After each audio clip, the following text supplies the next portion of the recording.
गजन देवे काओ टूरी में आवत काली तोर जगद गजन देवे देवा कर टूरा आवत काली मोर जगद गनई देवा गजन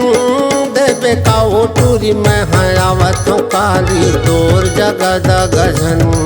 देवे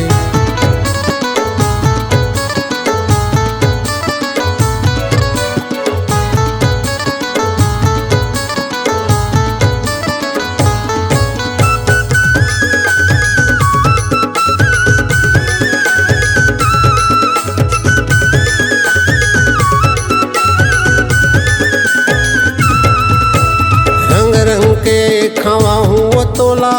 मेला घलो घुमाहूँ रंग रंग के खवाहूँ वो तोला मेला घलो घुमाहूँ नाहोल बेशंकरपुर के ढेलवा तोला झुलाहूँ ओ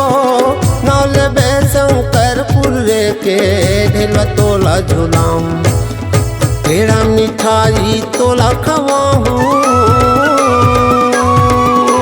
पेड़ा मिठाई तोला खवाहूँ नौला झन भुलावे दगजन देवे दगजन देवे काओ टूरी में आवत काली तोर जगद गजन देवे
गजन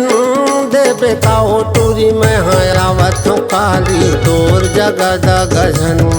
देवे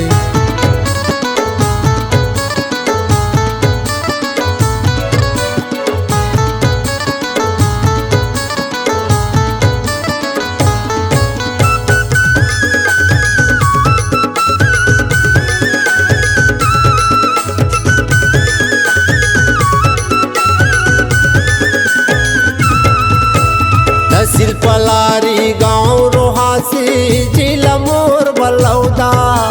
तहसील पलारी गाँव रोहासी जिला मोर बलौदा रंग रंग का गोठिया थस्टूरी रंग रंग के गोठिया थस्टूरी मैं तोर बर खोजता मौका पेड़ा मिठाई तोला खवाहूँ पेड़ा मिठाई तोला खवाहूँ नौला झन भुलावे दगजन देवे दगजन देवे काओ टूरी में आवत काली तोर जगद गजन देवे।